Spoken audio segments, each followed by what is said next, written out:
Hello, ladies and gentlemen. I'm going to start our stopwatch here, okay?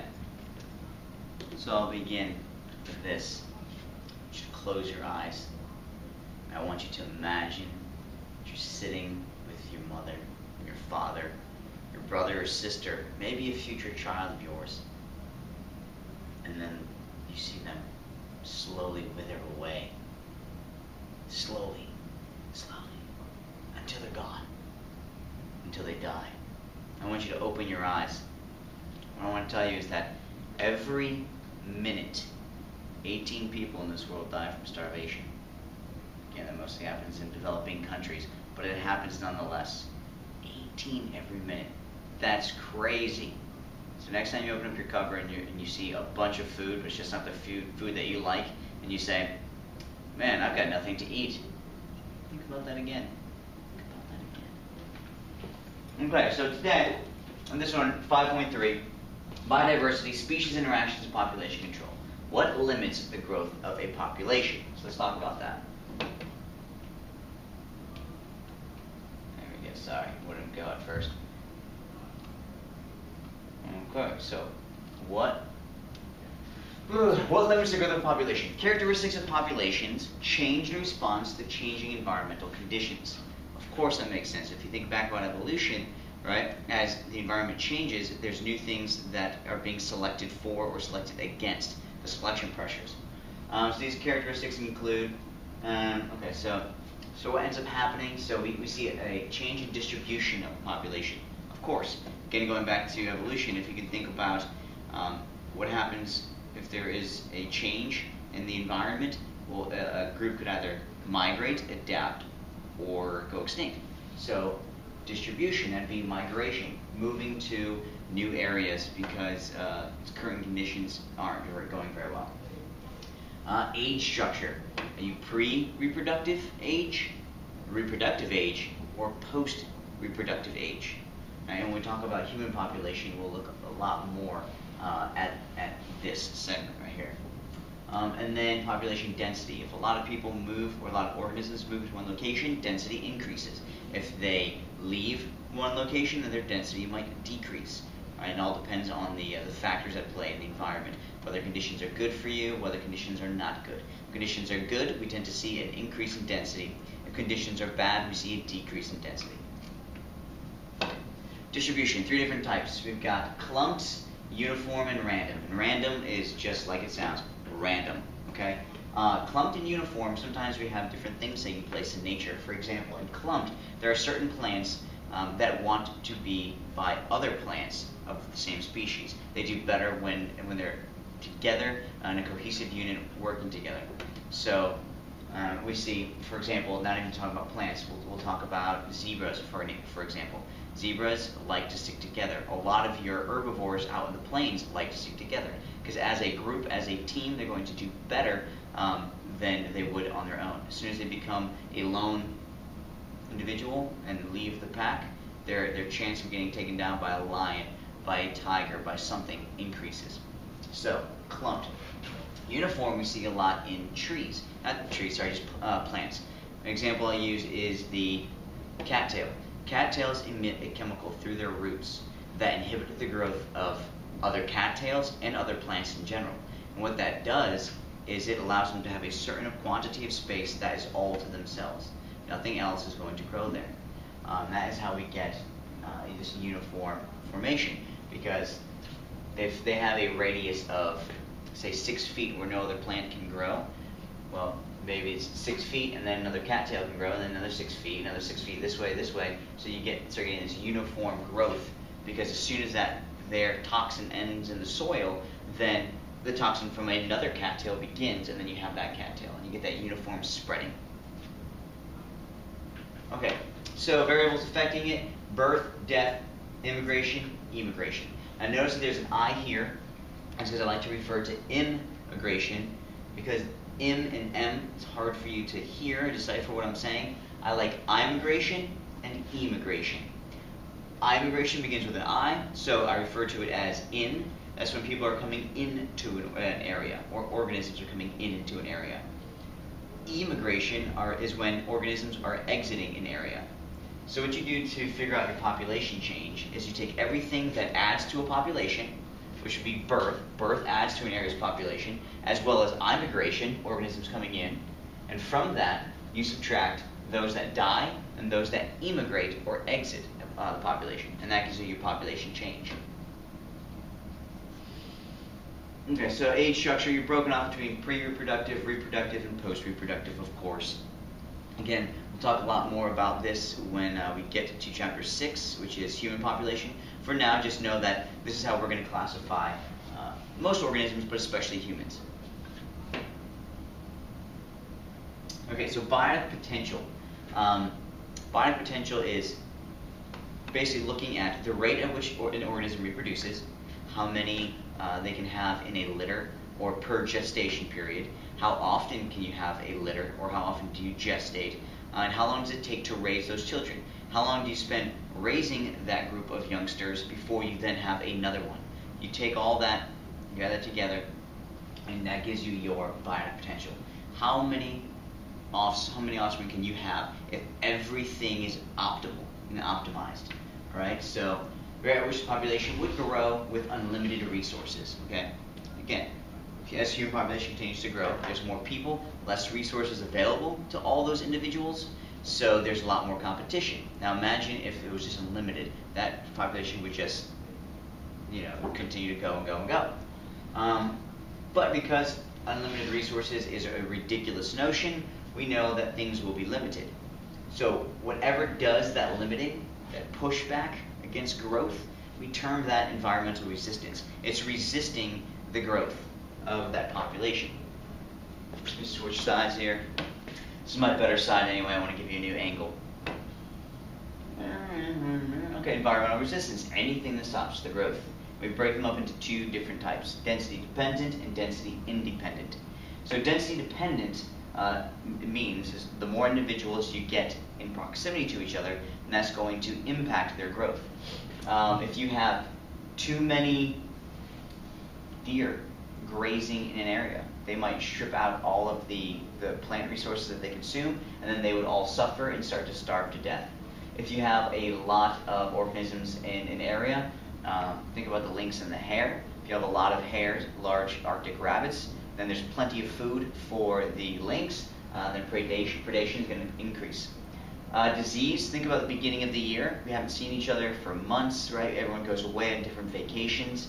During that time, you're exposed to new bacteria, new viruses. You develop an immunity to it, but everyone else in your classes don't. Then all of a sudden we come back to school, and in one room, we may have 30, 35 people in this room. So we're high-fiving, hugging, sharing food, sharing drinks. We're spreading all those new viruses and bacteria to each other. So disease, sickness, illness increases when we have a lot of density. Habitat, competition goes up when there's a lot of us. Density independent, these are things like, think acts of God, right? We term those things natural, those are natural disasters, all right? So now some examples here. So if I tell you to imagine you're in Africa, in the savannah, and you see these acacia trees. And in those acacia trees, you see, not in them, because that would be hard to have a giraffe in the acacia tree. Near the acacia tree, you see a bunch of giraffes grazing on the leaves. Would that be density dependent or density independent? Good, density dependent. Very good, very good. Give yourself a pat on the back.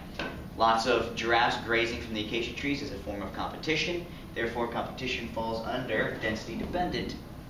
Now, obviously, the next example is going to be density independent. But don't pretend like you don't know.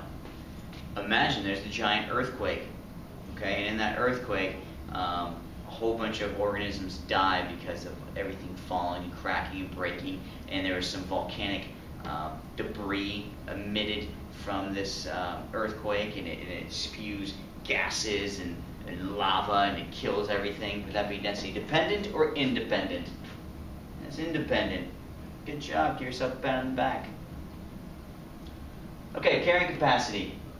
Carrying capacity, so you take the environmental resistance plus the biotic potential. So again, this is, you take the rate at which you could grow, pretending like it's unlimited, And then you throw in the environmental resistance that slows down your growth, and eventually you get to your carrying capacity, okay? So it's not fixed, it can change, of course. And whenever you go to a new environment, there might be more resources, there might be less resources. There might be more competition, less competition. So this is based on where your population currently is at the time. Changes from season to season, based on how many predators are in an area, of course it can change. It's the maximum population of a species. Specifically, it's the maximum population that a habitat, a current area, can sustain. Okay, and typically we throw in the words without being degraded, but not necessarily. I'll save that for human population. But yeah, think of it like that for now. So J-curve. J-curve is that original area. We're going back to the biotic potential. Everything's unlimited. How can we grow? We're going to grow exponentially. It looks like a lazy J. So we call it a J-curve. Now, the takeaway from this one, from exponential, is that you're growing at a percentage. Usually it's a fixed percent. You're growing at 1%, 2%, 3%, 4% per year.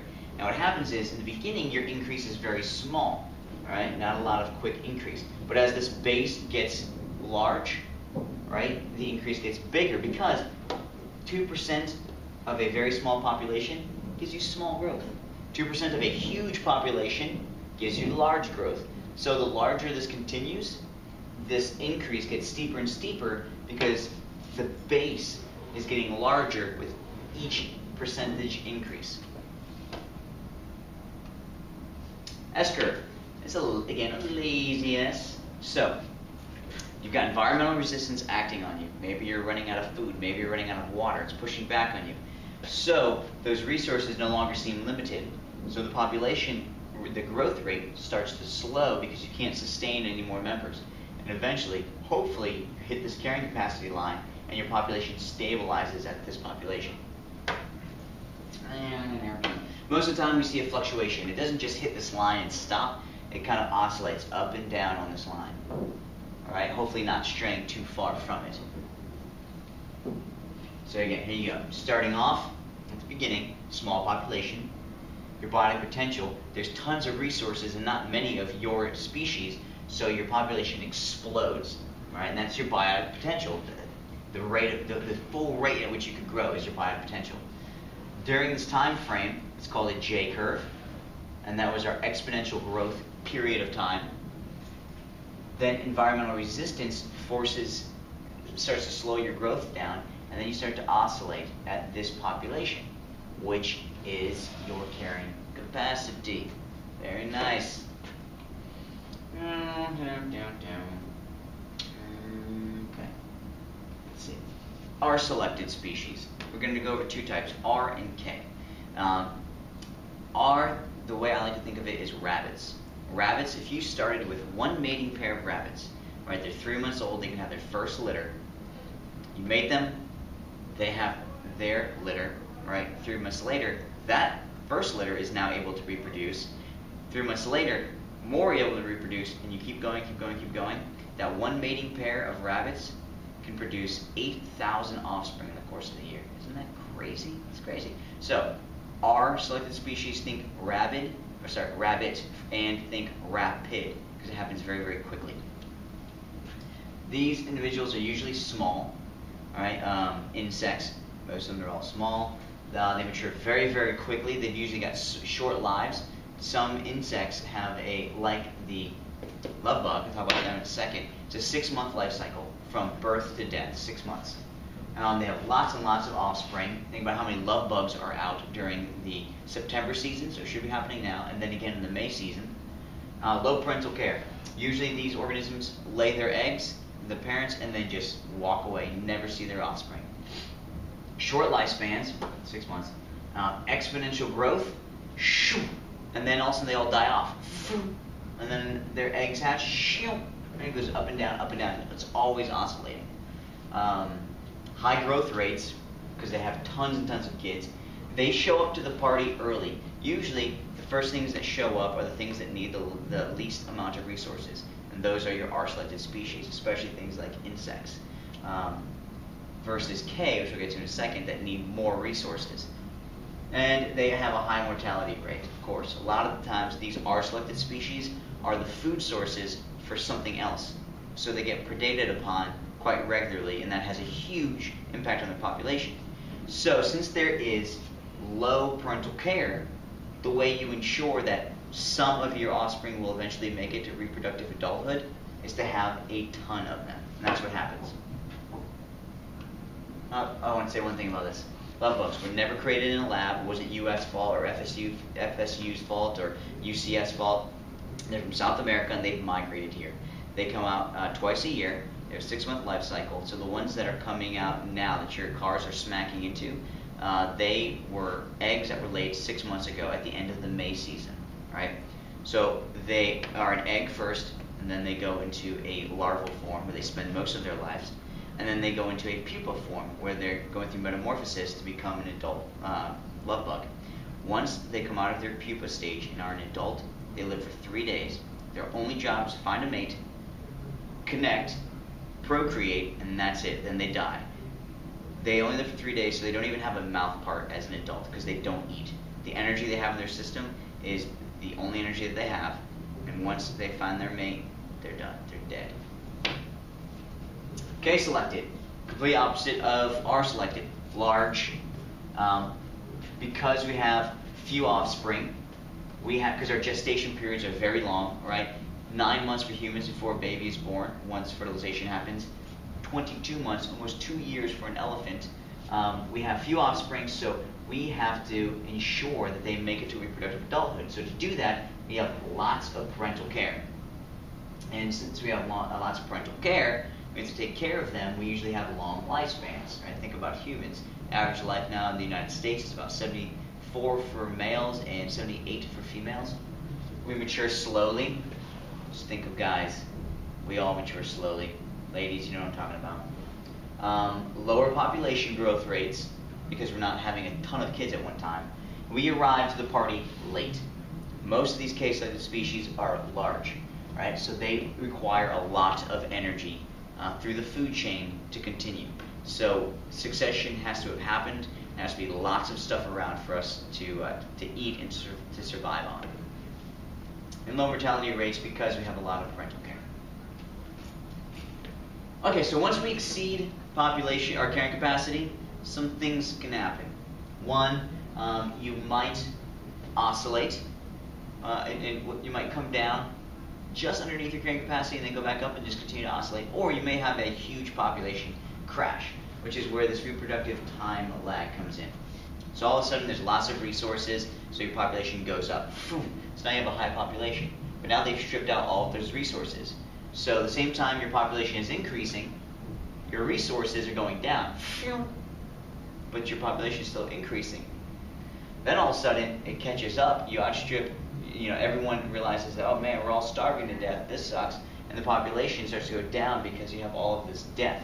And then when that happens, eventually it catches back up and you have an increased death rate and the fall of the birth rate because there's no more resources. And the population could die back, and then if that happens, you have a massive die-off, which potentially might happen with the human population, which we'll get into in the next section, and you lose lots and lots of people or organisms.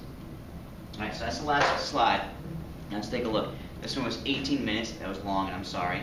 So if every minute 18 people die of starvation, right? We've got 18 minutes. 18 times 18, what is that? 360?